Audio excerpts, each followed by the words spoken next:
Covid का effect जब से पड़ा है तब से लोगों की मानसिकता ही नहीं, उनकी जीवन शैली भी बदली है। करियर को लेकर के नई संभावनाएं लोगों को दिखाई दी है, थी वहीं आसपास थी, लेकिन लोगों ने उसे नए नजरिए से देखा। करियर निर्माण को लेकर व्यापक हमारे सामने दिखाई देती है व्यवस्था और रास्ते। ऑनलाइन ये जो ट्रेड है ये अब चल पड़ा है। ऑनलाइन मतलब आप घर बैठे या जहां पर मौजूद हैं वहां से अपनी जो लेन देन है या अपना बिजनेस है वहां से आप संचालित कर सकते हैं। फिलहाल बातों का सिलसिला हम यहां पर रोकते हैं और आपका स्वागत करते हैं। स्वागत के बाद आइए खबरों का सिलसिला हम शुरू करेंगे और सबसे पहले नजर डालते हैं हेडलाइंस पर।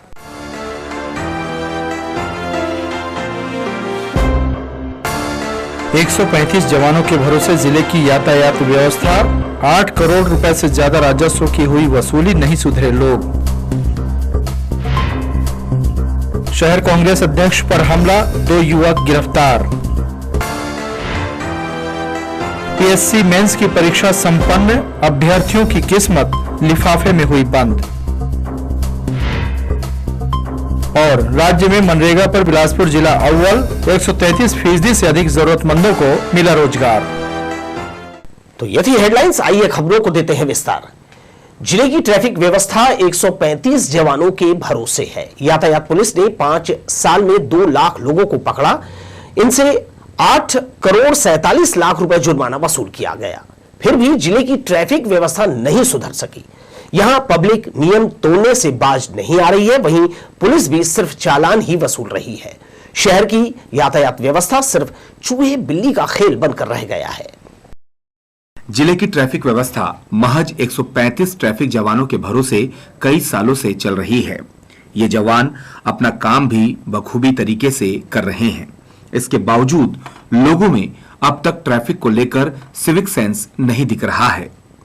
लोग नियमों का पालन करने को तैयार नहीं हैं, जिसके चलते शहर की ट्रैफिक व्यवस्था भी बदहाल है और हर रोज सड़क हादसे हो रहे हैं, जबकि पुलिस की ओर से नियम तोड़ने वालों पर कार्रवाई भी की जा रही है।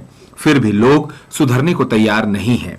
पिछले 5 साल के आंकड़ों को देखें तो ट्रैफिक पुलिस ने 2 लाख लोगों को नियम तोड़ते पकड़ चुकी है और इनसे 8 करोड़ 47 लाख रुपए भी वसूला जा चुका है।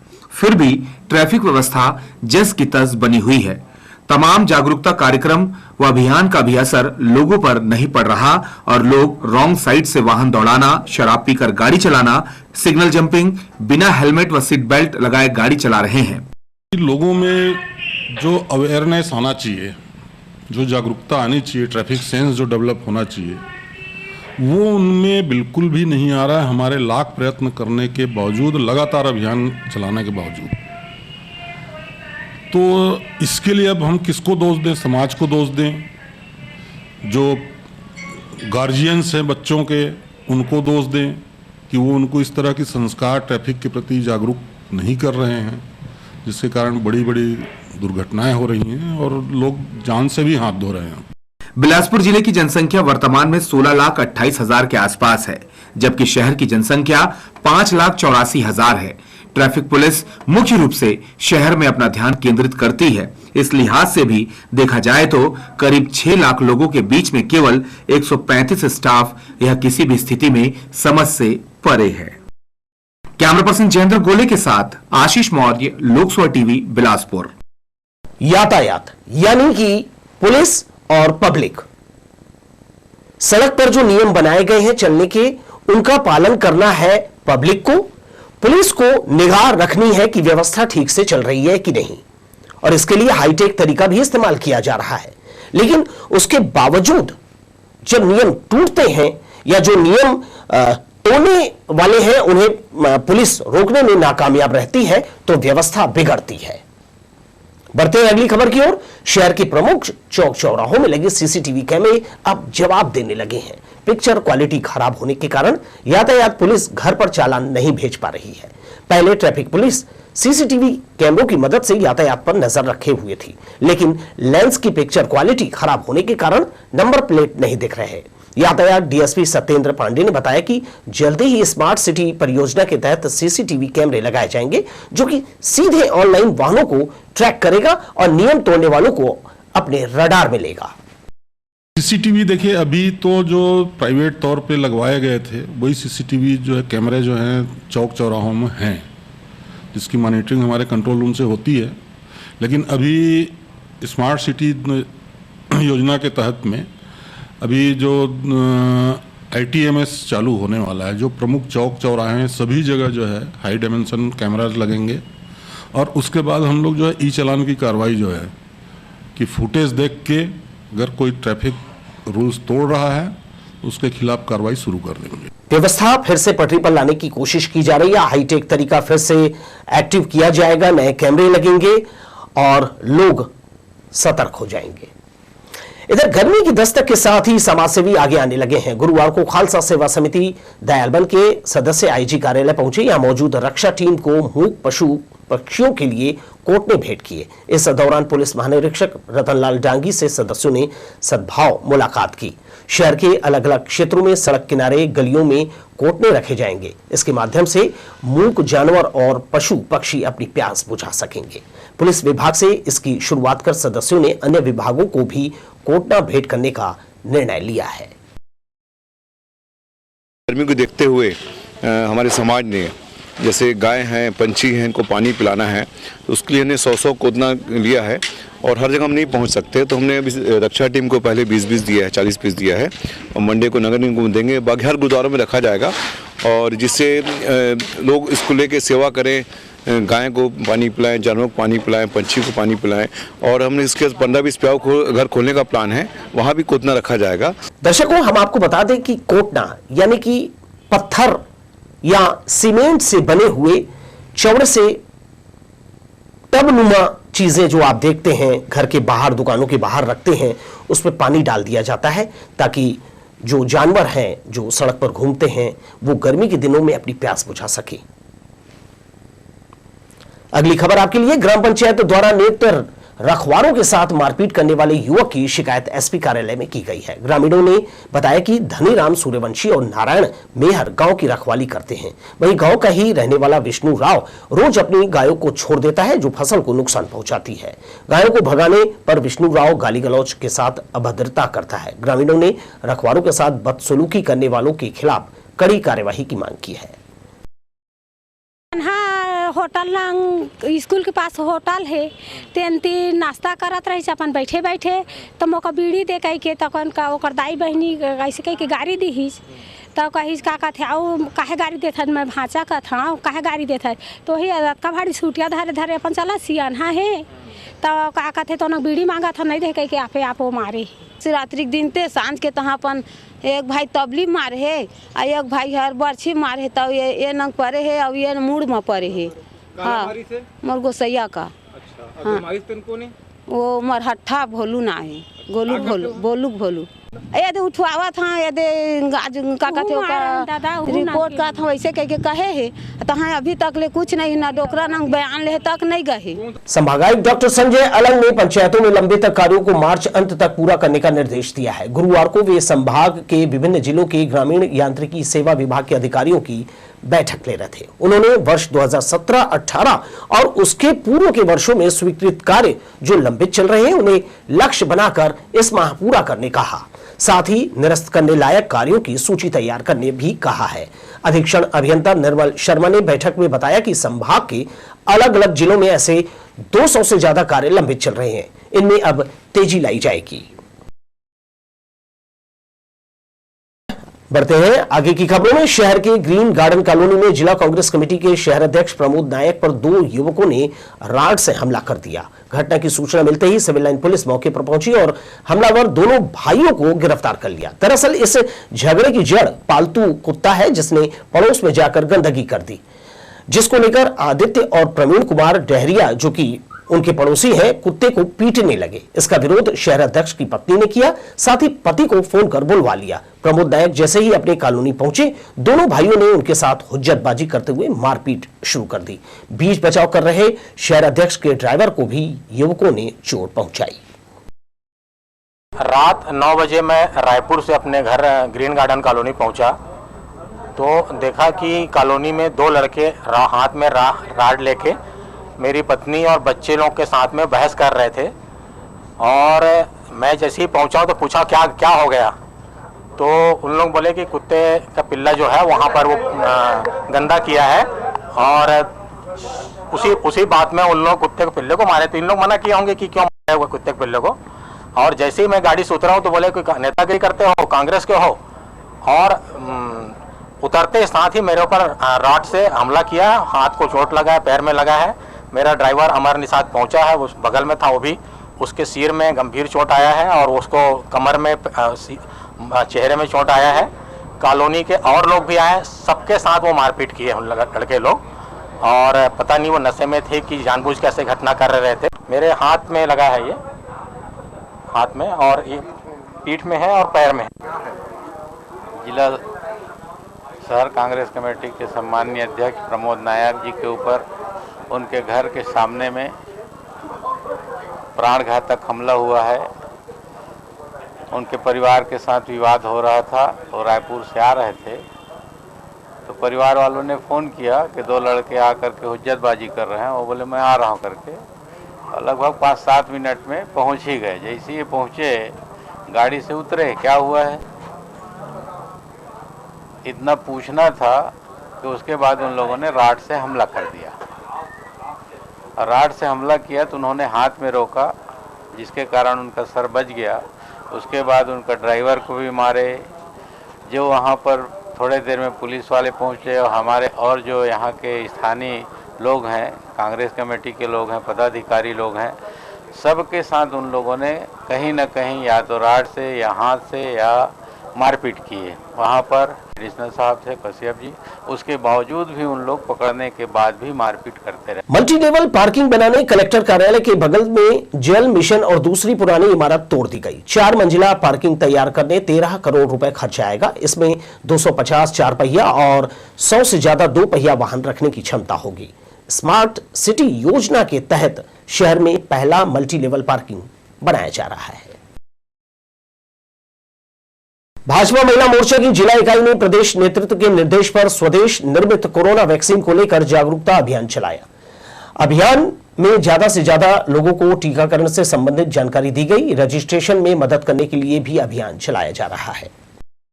कोरोना से बचाव का टीका लगवाने की जिम्मेदारी अब भाजपा के कार्यकर्ता संभालेंगे। इसके लिए भाजपा कार्यकर्ता घर घर जाकर जनता को जागरूक कर रहे हैं। कोरोना महामारी से बचाव के लिए वैक्सीनेशन किया जा रहा है। कोरोना का टीका लगवाने में तेजी लाने के लिए सरकार के साथ भाजपा का संगठन भी साथ चल रहा है। इसी कड़ी में भाजपा महिला मोर्चा के सदस्यों द्वारा हॉस्पिटल में जाकर कोविड का टीका लगवाने वालों को फूल देकर प्रोत्साहित किया जा रहा है। वहीं उनसे अपील की जा रही है कि आसपास के लोगों को भी टीका लगवाने के बारे में जानकारी दें। भाजपा महिला मोर्चा की जिलाध्यक्ष, पूर्व प्रदेश अध्यक्ष और मंडल अध्यक्ष समेत अन्य महिलाओं ने हेमूनगर स्थित शहरी स्वास्थ्य केंद्र में जाकर लोगों को टीका के प्रति जागरूक किया और उनको फूल देकर सम्मानित किया। महिला मोर्चा हर वैक्सीनेशन सेंटर में जा कर के जितने हमारे आए हुए हैं वैक्सीन लगाने वाले, उनको प्रोत्साहन कर रहे हैं, साथ में उनका अनुभव भी ले रहे हैं और उनको बोला जा रहा है कि आप अपने मोहल्ले, आस पड़ोस सभी को इससे मेडिसिन के बारे में जानकारी दीजिए और उनको वैक्सीनेशन के लिए सेंटर में लेकर के आइए। कोरोना वायरस के बचने के लिए जो वैक्सीन है ज़्यादा से ज़्यादा लोग ले और जो लेने वाले का उनकी मतलब क्या अच्छा है, उनको कैसा लगा है, उनकी जानकारी लेते हुए और भी लोगों को प्रोत्साहन करने के लिए जो हम उनको आज मिलने के लिए यहाँ उपस्थित हुए हैं। बहुत लोग डर रहे हैं बुखार आएगा ये आएगा, हम लोग बोले कि नहीं, हमने भी लगाया है अभी बैठ के।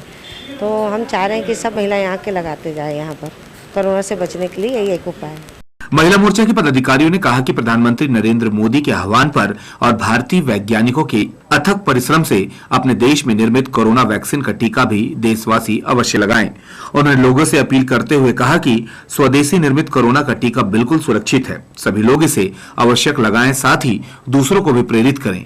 प्रधानमंत्री के वायदे के मुताबिक यह टीका बिल्कुल मुफ्त लगाया जा रहा है। इस दौरान भाजपा महिला मोर्चा के कार्यकर्ता मौजूद रहे। लोकसभा टीवी के लिए कैमरामैन राजा खान के साथ भूपेंद्र सिंह राठौर की रिपोर्ट। प्रशासनिक अफसर बनने राज्य के युवा उम्मीदवारों ने 4 दिनों में 7 पेपर हल किए। प्रदेश से लेकर अंतर्राष्ट्रीय विषय पर सवाल पूछे गए। गुरुवार को आखिरी पेपर देखकर कई परीक्षार्थियों के पसीने छूट गए। सीजीपीएससी 2019 मेंस का अंतिम पेपर हल करने परीक्षार्थियों को दिमाग के तमाम घोड़े दौड़ाने पड़े। विषय था कानून, मानव संसाधन और खेल। इसमें कानूनी धाराओं में उम्मीदवार उलझे, मानव संसाधन की समझ परखने सवाल पूछे गए थे। बहरहाल इच्छुक युवा प्रशासनिक सेवा में जाने तैयारी के साथ इसमें शामिल हुए। 4 दिनों में 7 पेपर हल करने की चुनौती रही। भाषा निबंध से शुरू होकर मुख्य परीक्षा का पड़ाव गुरुवार को पूरा हुआ। लेंदी मुझे लगा, पेपर 6 लगा, उसे थोड़ा सा लिखने में टाइम लग रहा था और पेपर 3 टाइम लगा लिखने के लिए। बाकी जो सब पेपर सब सिंपल टाइप का था, एकदम ज़्यादा। और आज का पेपर ना थोड़ा करंट बेस्ड था तो मुझे थोड़ा टफ लगा। अब बाकी लोग का पता नहीं मुझे। कभी कभी ये जो पैटर्न चेंज होता है ना, उसमें थोड़ा दिक्कत होता है हम लोग को। जैसे कि बाकी जितना 6 पेपर था उसका लेवल बहुत कम कर दिया गया था और इसका लेवल थोड़ा मतलब जो पेपर 7 है उसका लेवल थोड़ा बढ़ा दिया गया है। देश विदेश का नॉलेज, करंट अफेयर्स, तार्किक क्षमता, गुणाभाग, इतिहास, लोक प्रशासन, साथ में उम्मीदवार की खुद की प्रश्नों का उत्तर लिखने की शैली, शब्दकोश, इन तमाम पहलुओं पर आधारित मुख्य परीक्षा पूरी हो चुकी है।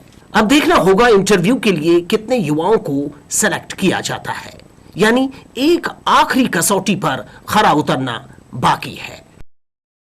कैमरामैन जय साहू के साथ दिलीप जगवानी, लोकसभा टीवी, बिलासपुर। एक खबर और, विषय का नॉलेज, सिचुएशन को संभालना और क्विक डिसीजन यानी कि निर्णय लेने की क्षमता, ये सारी खूबियां एक प्रशासनिक अफसर के भीतर होती है। यही कारण है कि परीक्षा के साथ ही उम्मीदवार को कसौटी पर कसा जाता है। सभी परीक्षाओं में डटे रहना भी पेशेंस का परिचायक माना जाता है। करीब 200 पदों को भरने छत्तीसगढ़ राज्य लोक सेवा आयोग ने वर्ष 2019 में परीक्षा का आयोजन किया। इस बरस चुने हुए 1731 उम्मीदवारों को मेंस परीक्षा में बैठने का मौका दिया गया, लेकिन अलग अलग कारणों से परीक्षार्थी पेपर दर पेपर कम होते गए। 15 मार्च को भाषा निबंध की परीक्षा देने पहली पाली में 1731 के मुकाबले 1626 पहुंचे, जबकि 105 गैर हाजिर रहे। दूसरी पाली में 10 उम्मीदवार और कम हो गए। अगले दिन इतिहास, लोक प्रशासन, संविधान विषय की परीक्षा हुई। अब की बार गैर हाजिर की संख्या 129 तो दूसरी पाली में 140 तक जा पहुंची। 100% युवा कैरियर बनाने पीएससी की कोचिंग लेना पसंद करते हैं, यानी खुद की योग्यता और प्रशासनिक अफसर बनने की क्षमता का आकलन पूरी तैयारी से किया जाता है। फिर भी ज्यादातर युवा बीच में ही मैदान छोड़ देते हैं। वर्ष 2019 की मेंस परीक्षा में भी यह देखने में आया। लगातार तीसरे दिन भी 2 पालियों में 2 पेपर हुए। भूगोल और अर्थव्यवस्था का पहला पर्चा हल करने 1587 युवा आए, जबकि 144 नहीं पहुंचे। इसी दिन दूसरी पाली में 150 की उपस्थिति कम पाई गई। अंतिम दिन यानी 18 मार्च को कानून, खेल, मानव संसाधन से संबंधित मिश्रित सवाल पूछे गए। 1731 के मुकाबले 1578 ने परीक्षा दी, जबकि 153 गैर हाजिर हुए। कुल जमा 936 विभिन्न कारणों से मेंस परीक्षा पूरी नहीं कर सके। अंत तक उपस्थिति का आंकड़ा 1731 में से केवल 795 दर्ज किया गया।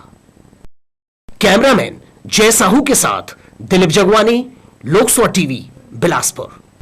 हमारे प्रदेश के बहुत सारे युवा ये ख्वाब देखते हैं कि वो भी प्रशासनिक अफसर बनकर समाज सेवा करें।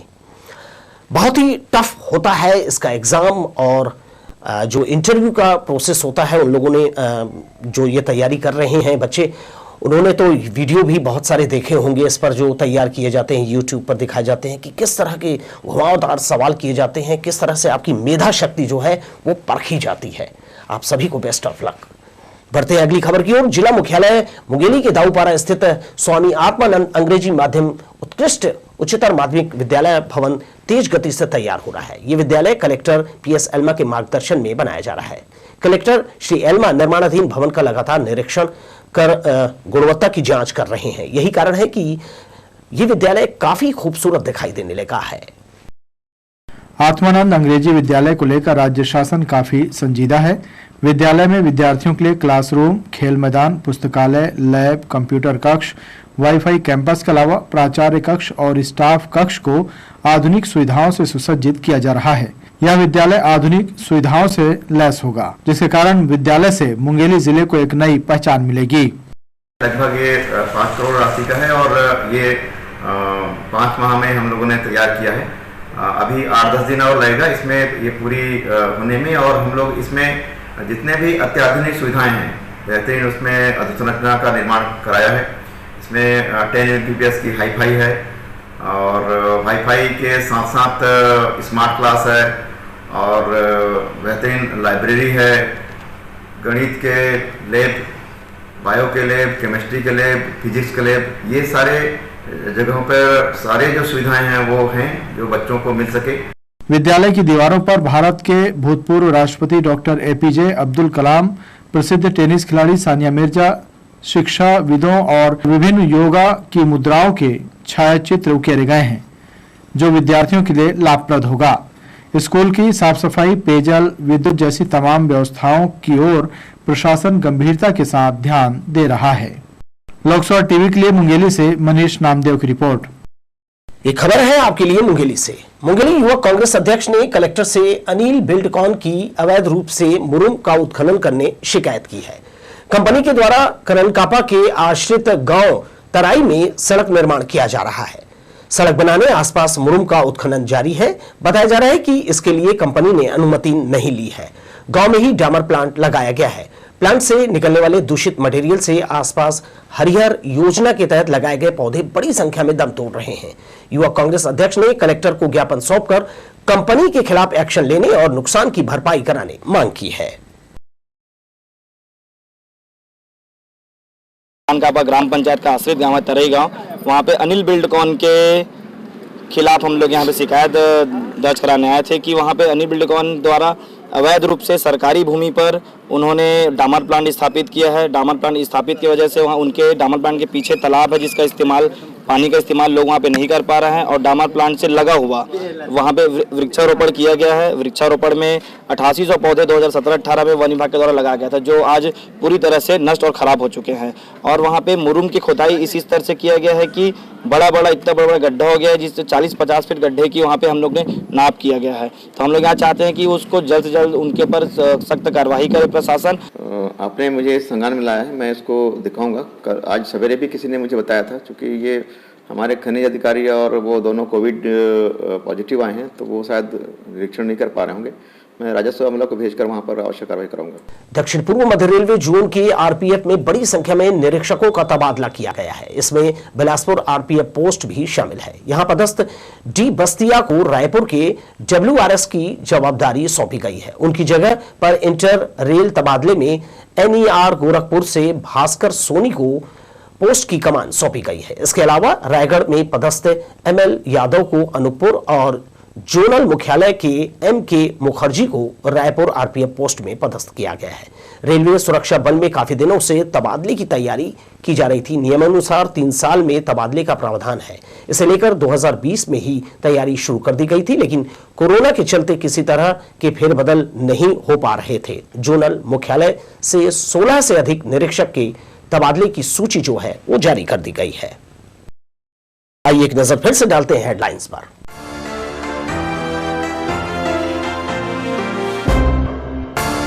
एक 135 जवानों के भरोसे जिले की यातायात व्यवस्था, 8 करोड़ रुपए से ज्यादा राजस्व की हुई वसूली, नहीं सुधरे लोग।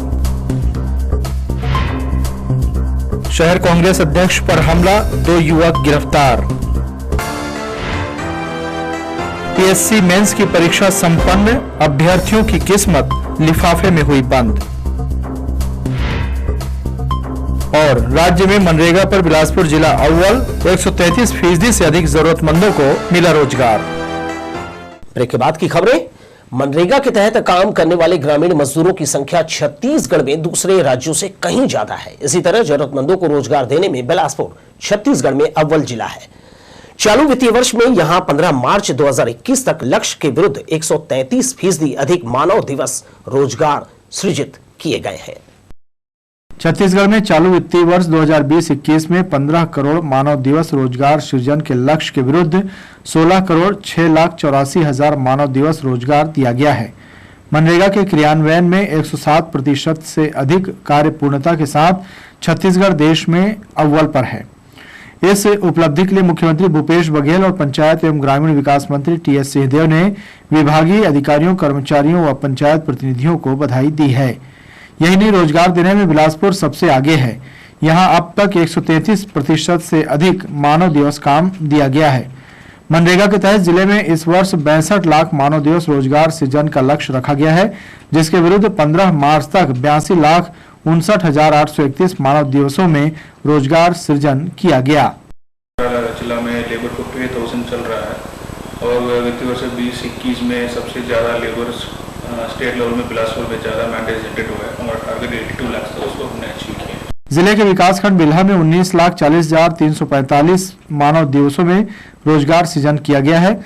इसी तरह विकासखंड कोटा में 21,07,634, मस्तूरी में 21,90,343 और तखतपुर में 20,21,509 मानव दिवसों में रोजगार सृजित किए गए हैं। योजना के तहत वर्ष 2019-20 में 18,743 परिवारों को 100 दिन का रोजगार उपलब्ध कराया गया था। वहीं इस वर्ष 15 मार्च तक 27,806 परिवारों को 100 दिवस का रोजगार प्राप्त हुआ है। कोटा में सर्वाधिक 7,793 परिवारों को 100 दिवस का रोजगार मिला। तखतपुर के 7,269 परिवारों, विकासखंड मस्तूरी के 6,980 परिवार और बिल्हा के 5,764 परिवारों को 100 दिनों तक रोजगार उपलब्ध कराया गया। लोकसभा टीवी के लिए कैमरामैन राजा खान के साथ भूपेंद्र सिंह राठौर की रिपोर्ट। जिला पंचायत सभा कक्ष के बजाय पहली बार सामान्य सभा की बैठक पंचायत प्रशिक्षण संस्थान सरकंडा में होगी। 19 मार्च को बैठक रखी गई है। इसके लिए एजेंडा जारी कर दिया गया है। कोविड-19 प्रोटोकॉल का पालन करते हुए बैठक का आयोजन किया जाएगा। जिला पंचायत अध्यक्ष अरुण सिंह चौहान बैठक की अध्यक्षता करेंगे। बैठक में सबसे पहले पालन प्रतिवेदन पर चर्चा की जाएगी। इसके बाद तय एजेंडे, मनरेगा योजना अंतर्गत चल रहे कार्यों की जानकारी, नरवा, गुरवा, घुरुआ और बारी गोधन न्याय योजना, गौठान निर्माण की समीक्षा की जाएगी। इसके अलावा अन्य प्रमुख मुद्दों पर रायशुमारी की जाएगी। बिलासपुर जिला पंचायत के सभा कक्ष का इन दिनों विस्तार किया जा रहा है। पहले छोटा सभा कक्ष होने के कारण सदस्य और अधिकारियों को बैठने में परेशानी होती थी, जिसे ध्यान में रखते हुए जिला पंचायत के सभा कक्ष को जो है बड़ा किया जा रहा है। इसका विस्तार कर इन दिनों जो काम है वो जारी है। सभा कक्ष के बगल में बने कमरे को इससे जोड़ा जा रहा है। हालांकि सभा कक्ष में चल रहे काम के चलते यहां बैठकें आयोजित नहीं की जा रही है। जिला पंचायत में एक भव्य और आकर्षक सभा कक्ष जल्दी ही आगंतुकों को मिलेगा। इधर कलेक्ट्रेट के मंथन सभा कक्ष को नया स्वरूप दिया जा रहा है। यहां कक्ष के भीतर एक भव्य नया आकर्षक बोर्ड लगाया गया है। गौरतलब है कि मंत्री समेत आला अधिकारियों की बैठक समय समय पर यहां होती है। कक्ष की पहचान के लिए नाम लिखा बड़ा बोर्ड यहां लगाया गया है। महापौर कप क्रिकेट टूर्नामेंट का पहला सेमीफाइनल मैच संघर्षपूर्ण रहा। टॉस जीतकर पहले रेलवे बिलासपुर के कप्तान ने बल्लेबाजी का निर्णय लिया। रायपुर क्वींस क्लब को रन जुटाने काफी संघर्ष करना पड़ा। टीम ने 141 रनों का लक्ष्य दिया। पहला सेमीफाइनल मैच जीतकर बिलासपुर की रेलवे टीम फाइनल खेलने तैयार है। गुरुवार को राजा रघुराज सिंह स्टेडियम में रेलवे टीम के कप्तान ने टॉस जीतने के बाद लक्ष्य का पीछा करना यानी पहले फील्डिंग का फैसला लिया। शुरुआत धीमी रही। क्वींस क्लब रायपुर के प्लेयर्स को तेज खेलने का अवसर नहीं दिया गया। 10 ओवर तक जब स्कोर 100 का आंकड़ा नहीं छू सका तो खिलाड़ी आक्रामक हुए। अब तक क्वींस क्लब ने अपने 5 विकेट गंवा दिए थे। सेकरसा बिलासपुर की टीम की प्लानिंग काम कर गई। उसने आखिरी के 7 ओवर में केवल 40 रन दिए। ऑल आउट हुई क्वींस ने 140 रन बनाए, जबकि रेलवे के खिलाड़ियों ने शुरू से खुलकर खेला। नतीजा 10 ओवर तक पहुंचकर टीम ने 100 का आंकड़ा पार कर लिया।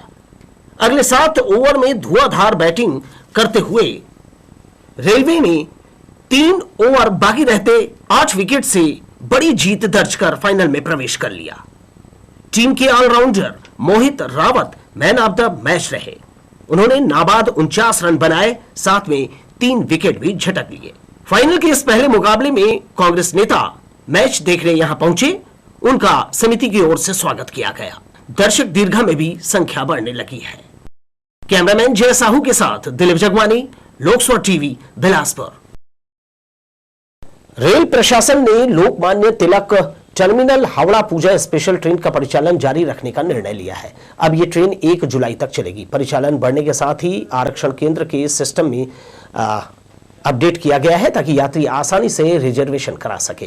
हालांकि इसके परिचालन की अंतिम अवधि 1 अप्रैल निर्धारित की गई थी, जिसके कारण इस तारीख के बाद रिजर्वेशन बंद हो गए थे। बाद में ट्रेन को 1 जुलाई तक चलाने पर सहमति बनी। लोकमान्य तिलक टर्मिनल हावड़ा पूजा स्पेशल ट्रेन प्रत्येक शुक्रवार और मंगलवार को लोकमान्य से रवाना होगी। इसी तरह हावड़ा लोकमान्य तिलक टर्मिनल पूजा स्पेशल हावड़ा से प्रत्येक रविवार और गुरुवार को चलाई जाएगी। महाशिवरात्रि से बंधुआपारा में रामलीला का मंचन किया जा रहा है। उत्तर प्रदेश के मिर्जापुर और काशी से आई रामलीला मंडली यहां रोजाना शाम 7 बजे से रात 10 बजे तक श्री राम के जीवन के विभिन्न पहलुओं को मंच पर जीवंत कर रही है। इस धार्मिक आयोजन को देखने आसपास के लोग पहुंच रहे हैं। रामलीला के 7वें दिन सीता हरण का दृश्य मंचित किया गया। हे राजकुमार, इस वन में, इस पीड़ावान जंगल में आप इतने सुंदर होकर के फिर क्यों भ्रमण कर रहे हैं? आपका नाम क्या है? अपने माता पिता जी का नाम बताएंगे। अवश्य, परंतु पहले हम जान तो लें कि हमारा परिचय लेने वाले तुम कौन हो? अवश्य, ऐसा पूछिए कि मैं अपनी परिचय आपसे बताऊं। अवश्य बताऊंगी। हे राजकुमार, मैं लंका से आई हूँ। मैं लंकाधिपति राजा रावण की बहन हूँ। मेरा नाम शूर्पणखा है। लोग मुझे प्यार से सुंदरी बुलाते हैं। यूपी मिर्जापुर से आए हुए कलाकार जो हैं, भगवान मर्यादा पुरुषोत्तम श्री राम जी के कार्यक्रम जो है अच्छे ढंग से, अभी जो है कोरोना काल से हम लोग निकले हुए हैं। भगवान की भक्ति की बयार बनाना बहुत जरूरी है। भगवान की जो है, क्योंकि भगवान कृष्ण गीता में बोले हुए हैं कि कर्मण्येवाधिकारस्ते मा फलेषु कदाचन, कर्म करो फल की इच्छा मत करो। तो हम लोग जो है प्रकृति से खेलना चालू कर दी थी, इसलिए जो है हम लोग नाना प्रकार की जो है तकलीफ पा रहे हैं। जगह जगह यज्ञ, हवन, पूजन, नवधा रामायण, श्री रामचरित मानस कथा, यही हमारी सार है। पहले यहाँ पे अखंड नवधा रामायण का सफल आयोजन हमारी समिति द्वारा किया गया। उसके पश्चात महाशिवरात्रि पर्व से आज यहाँ पे एक रामलीला का आयोजन हमारी समिति द्वारा किया जा रहा है। पहले यहाँ पे अखंड नवधा रामायण का सफल आयोजन हमारी समिति द्वारा किया गया था और 11 तारीख से महाशिवरात्रि के पर्व के दिन से यहाँ पे रामलीला का आयोजन किया जा रहा है। संभवतः उत्तर प्रदेश ही एक ऐसा प्रदेश है जहां अब भी जो है मंचीय कार्यक्रमों के लिए जो मंडलियां हैं, बहुत पुरानी वहां की जो मंडलियां हैं आज भी एक्टिव हैं। वो पूरे भारत देश में जो है घूम घूम कर अलग अलग जिलों में समय समय पर, कभी दीपावली के समय में, रावण दहन के जो समय चलता है उस समय, और अभी के समय में यहाँ आई हुई मंडलियां हैं। कलाकार जीविकोपार्जन करते हैं इससे मंचन करके रामलीला का। तो ये परंपरा जो है ये जीवित रखे हुए हैं। एक खबर आपके लिए, राघवेंद्र राव सभा भवन में 13 से 22 मार्च तक आदि महोत्सव का आयोजन किया गया है। राष्ट्रीय जनजाति उत्सव का आयोजन ट्राइफेड जनजाति मामलों की मंत्रालय द्वारा किया जाता है। विधायक शैलेश पांडे द्वारा शुभारंभ किया गया ये मेला ग्राहकों और कला प्रेमियों को आकर्षित कर रहा है। देश भर में आदिवासी समुदायों की समृद्धि, संस्कृति और विविध शिल्प कलाओं से लोगों को परिचय कराने का ये बेहतर माध्यम है। यहाँ हाथ से बनी सूती, रेशमी कपड़े, जो ऊन है उससे धातु शिल्प, मिट्टी से बने बर्तन जैसी कारीगरी का समावेश है। बुधवार को विधायक की धर्मपत्नी श्रीमती पांडे पहुंची और इस महोत्सव का आनंद लिया। उन्होंने मेले के जरिए आदिवासियों की कला को सम्मान मिलने की बात कही। बहुत ही अच्छा है, एकदम अलग है, हटकर है। बहुत आकर्षक है, बहुत सुंदर है और एकदम अलग हटके। और जो आदिवासी लोगों द्वारा जो उन्हीं के द्वारा बनाई गई सब कलाएं हैं, जैसे यहाँ पे मैंने देखा साड़ी में वो तुरंत ही प्रिंट करने लगी, पेंटिंग अपना करने लगी, बहुत ही सुंदर।